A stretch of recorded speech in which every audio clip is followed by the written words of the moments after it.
Plus les Congolais négocient, plus vous entendez que Bunagana est tombé, Rutshuru est menacé, le Massissi est en danger.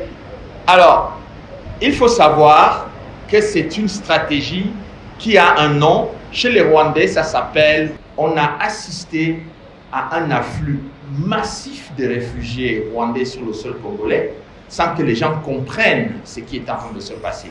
Et qu'est-ce qu'on disait à ce moment-là aux autorités congolaises? On leur disait, mais ils ont joué sur la corde sensible, sachant que les Congolais sont généralement hospitaliers, généralement accueillants. Ils ont appuyé sur l'accélérateur en disant, vous n'allez quand même pas former vos frontières à vos frères rwandais, évidemment.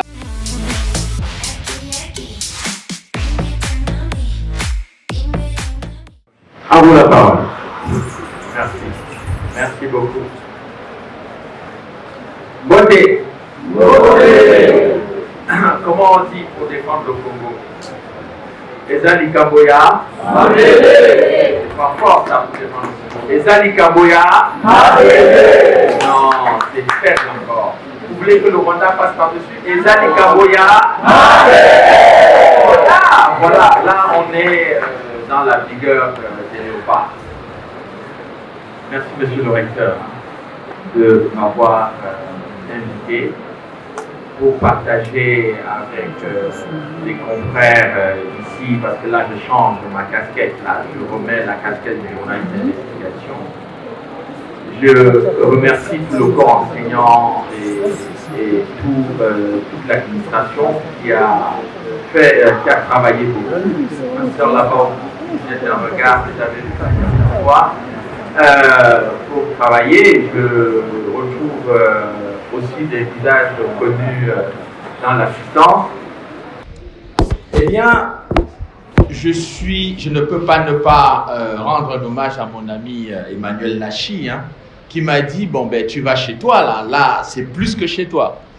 Évidemment, quand je vois l'accueil, monsieur le recteur, que je reçois ici et toute l'affection que je reçois ici, eh bien je pense que je vais essayer de faire honneur à notre métier de journaliste.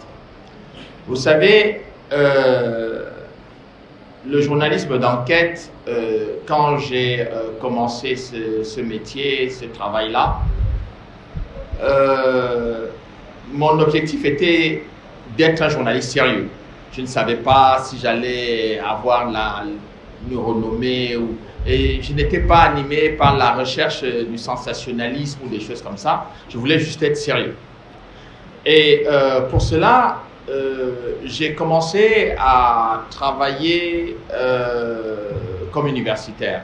Parce que je pensais que le rôle et la responsabilité des journalistes étaient tellement importants qu'il était nécessaire de consolider sa culture générale.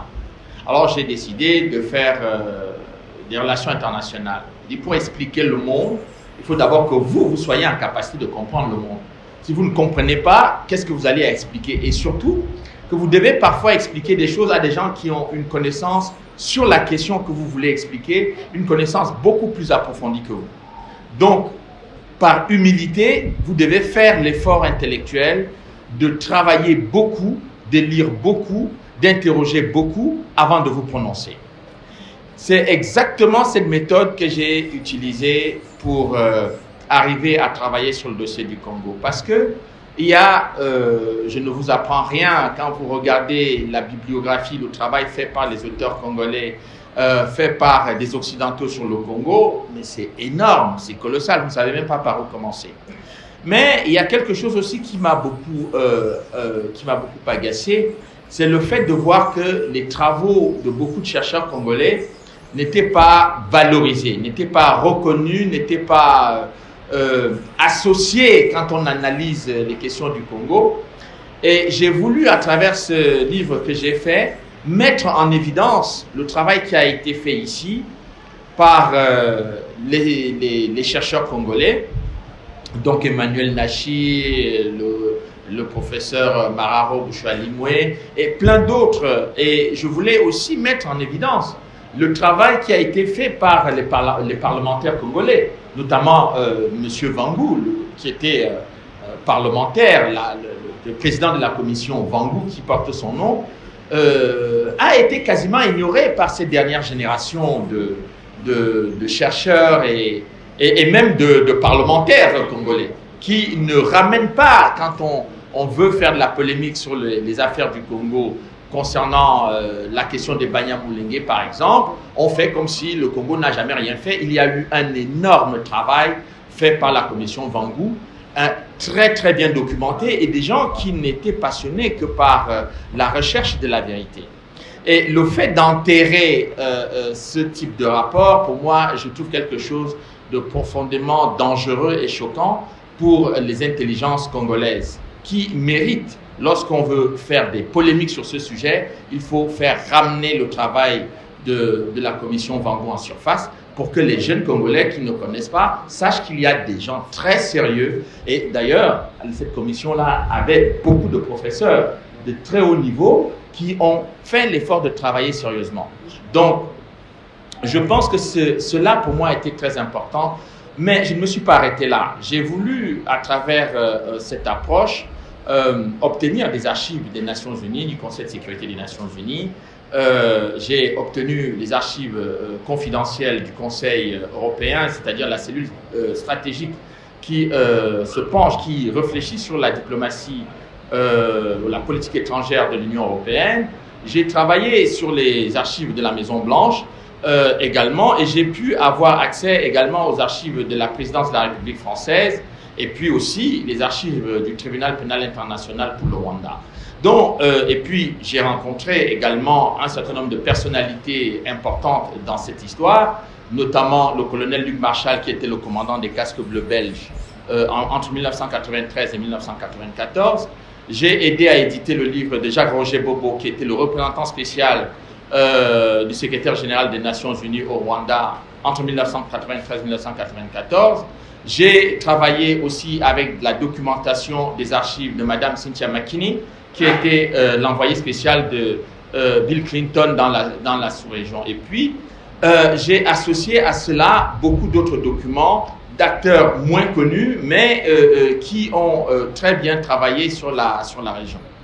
Eh bien, pourquoi je vous dis cela? Parce qu'en général, vous savez que la question qu'on pose toujours aux journalistes, c'est quoi vos sources? Moi, j'ai donc utilisé ma force de journaliste dans l'environnement scientifique, parce que j'ai constaté que les deux univers ne se côtoyaient pas beaucoup. Le monde des enseignants, grands professeurs, avait un peu tendance à mépriser ou à sous-estimer les journalistes.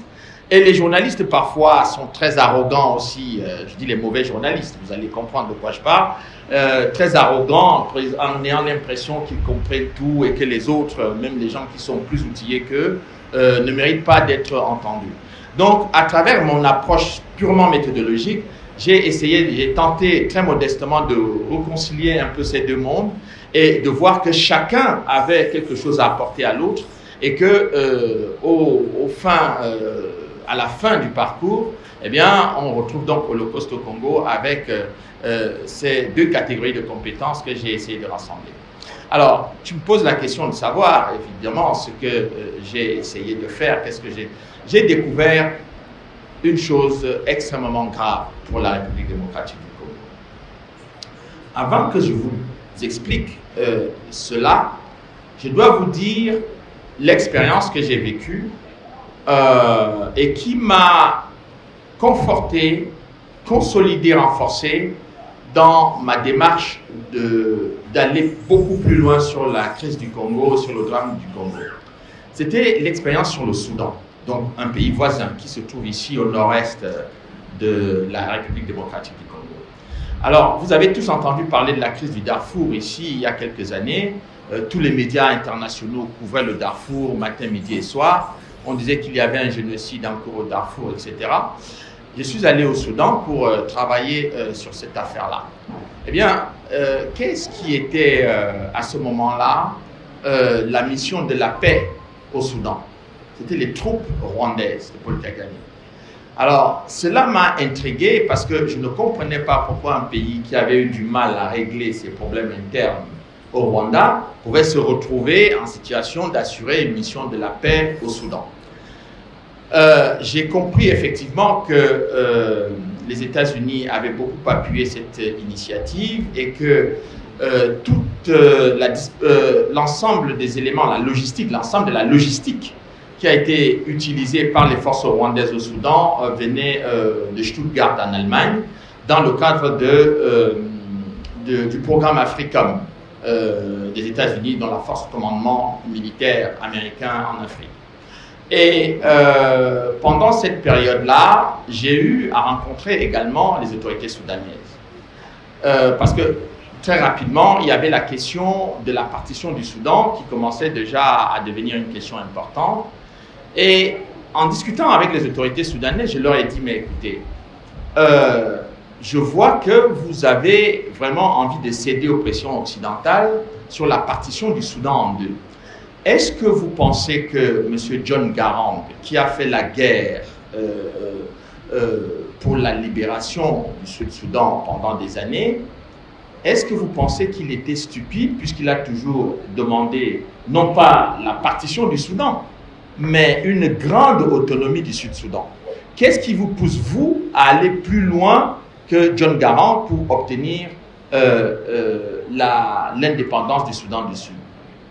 Ils me disent, mais monsieur Nana, vous ne connaissez pas notre pays, les choses sont très compliquées. Ici, j'ai dit, oui, moi, je n'ai pas la prétention de connaître le pays. Je ne parle pas arabe, je ne suis pas musulman, mais je cherche à comprendre la logique qui vous a conduit jusqu'à là.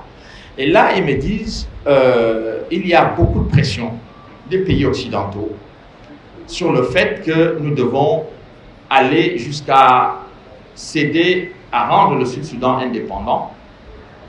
Si nous cédons à cette pression, il est fort possible que nous allons avoir la paix dans ce pays. Je les regarde, je leur dis, mais je ne leur dis pas ce qui me vient à la bouche là, parce que je me dis, bon, je pratique la sagesse africaine qui dit avant de parler, il faut retourner sa langue plusieurs fois dans la bouche, parce que j'ai envie de leur demander comment pouvez-vous être aussi naïf que ça, avec toute l'expérience politique et diplomatique que vous avez. Je ne comprends pas pourquoi vous allez dans cette direction. Eh bien, je leur dis, ben, j'espère que pour le Soudan, ce sera effectivement, vous allez retrouver la paix et que les choses se passeront bien. Je publie le livre en 2010 en disant que c'est très dangereux ce que les Soudanais veulent faire, parce que je ne crois pas que la partition du Soudan est une bonne chose pour le Soudan et pour les Soudanais. Je ne crois pas non plus que le Soudan retrouvera la sécurité une fois qu'il y aura la partition. Parce que quand le pays était plus vaste, pour attaquer le Soudan, il faut effectivement déployer beaucoup d'énergie. Mais à partir du moment où vous avez la partition, on peut venir menacer le Soudan dans des nouvelles frontières. Alors, je suis rentré, j'ai publié le livre en 2010 et en 2011, on a vu le Soudan indépendant, le Sud-Soudan devenir indépendant. Comme vous devez le constater, eh bien, le Soudan du Nord, coup d'État sur coup d'État avec une anarchie incroyable. Le Sud-Soudan, dans la guerre, plongé jusqu'au cou, avec une exploitation des ressources pétrolières importante. Et évidemment, qui est revenu au Soudan ces dernières années? M. Paul Kagame, et c'est tout. Donc, j'ai compris, et donc les Sud-Soudanais m'ont rappelé pour me dire, oui, est-ce que M. Nana, vous seriez intéressé de devenir expert si jamais le président al-Bashir était envoyé devant la Cour pénale internationale? J'ai dit non, pas du tout, ça ne m'intéresse pas de devenir expert. Ce que j'avais à vous dire, je vous l'ai dit calmement, tranquillement, il y a longtemps. Vous n'avez pas écouté, maintenant le feu est dans la maison, je ne peux absolument rien faire. Qu'est-ce que le fait pour moi de devenir expert va vous apporter? Je crois rien du tout. Alors, muni de cette expérience-là, je suis donc revenu sur le Congo. J'ai dit, ah, ce cher Congo, c'est la même chose qui risque d'arriver à ce pays si on ne se dépêche pas de montrer ce qui est en train de s'organiser contre le Congo. J'ai trop de frères et d'amis au Congo, je n'ai pas envie de les voir en exil, donc je vais sortir et produire les documents que j'ai et tous les éléments que j'ai. C'est ainsi donc que je me suis mis au travail pour travailler sur la crise du Congo. Et la chose la plus grave que j'ai découvert dans ce travail, c'est que contrairement à ce qu'ont pensé beaucoup d'historiens et de chercheurs en RDC, la première guerre du Congo, ce n'est pas en 1997, c'est en 1994, au moment où se passent les événements du Rwanda. Vous avez entendu monsieur le recteur dire tout à l'heure que on a assisté à un afflux massif de réfugiés rwandais sur le sol congolais sans que les gens comprennent ce qui est en train de se passer. Et qu'est-ce qu'on disait à ce moment-là aux autorités congolaises? On leur disait, mais ils ont joué sur la corde sensible, sachant que les Congolais sont généralement hospitaliers, généralement accueillants. Ils ont appuyé sur l'accélérateur en disant, vous n'allez quand même pas former vos frontières à vos frères rwandais. Évidemment, c'est ce qu'il ne fallait pas dire aux Congolais. Ils ont laissé passer le maximum de Rwandais au point que le Congo s'est retrouvé dans l'incapacité de gérer quasiment tout un pays qui s'est déversé au Congo, parce que les autres en face, ils avaient envie de déverser toute la population ici. Et comment j'ai compris ce qui se cachait derrière cet afflux de réfugiés? C'est en analysant la stratégie militaire qui a été utilisée par Paul Kagame. Parce qu'il faut comprendre que lorsque Paul Kagame attaque le Rwanda pour prendre le pouvoir là-bas, ils attaquent par le nord et ils passent par l'est en fermant la frontière avec la Tanzanie et en fermant la frontière avec le Burundi. Et ils se sont mis à pousser toutes les populations du Rwanda vers l'ouest, donc vers l'est du Congo. Et il y avait deux portes d'entrée au Congo, soit l'entrée par Goma, soit l'entrée par Bukavu. Et donc, toutes ces populations sont rentrées par ces deux portes. Et le monde entier a assisté à ça, en sachant exactement que c'était quelque chose d'extrêmement difficile à gérer. Et dans le même temps, on n'a pas aidé le Congo à gérer cet afflux de massif de réfugiés. Et vous aurez remarqué que cette affaire a duré ici pendant 2 ans. C'est-à-dire de 1994 à 1996, Kagame ne voulait pas que les populations rentrent là-bas parce qu'il disait que c'était des génocidaires. Donc, les bébés de 2 mois étaient des génocidaires, des grands-mères étaient des génocidaires, des grands-pères étaient des génocidaires, des infirmes étaient des génocidaires. En fait, tout le monde, sous ce vocable génocidaire, eh bien, ils ont condamné quasiment leur propre population à rester sur le sol congolais.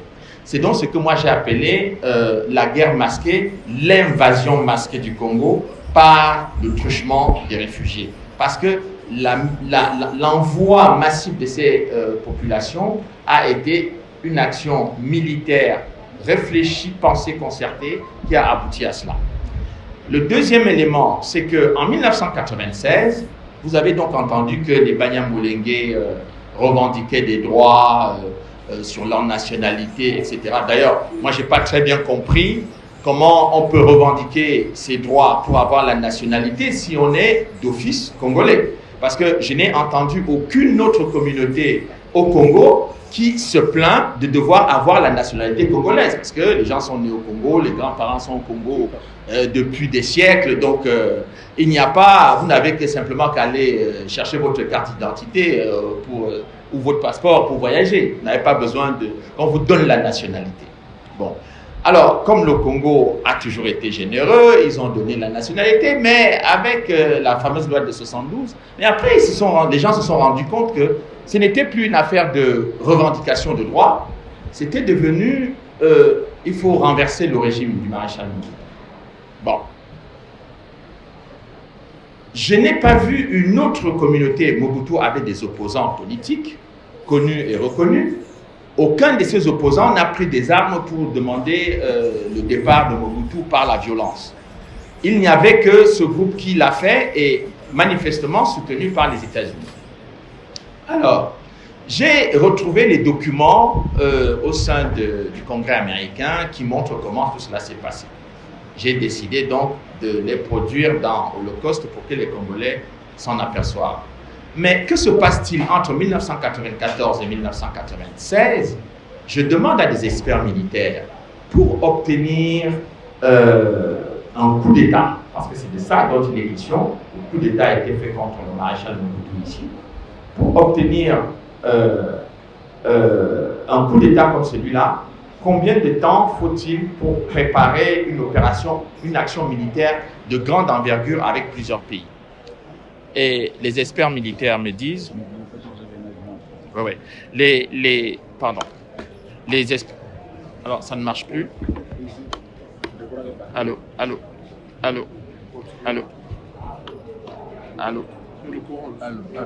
C'est le courant qui est parti.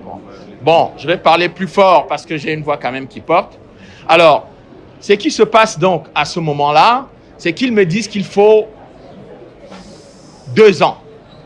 Et 2 ans correspondent exactement à ce qui s'est passé entre 1994 et 1997.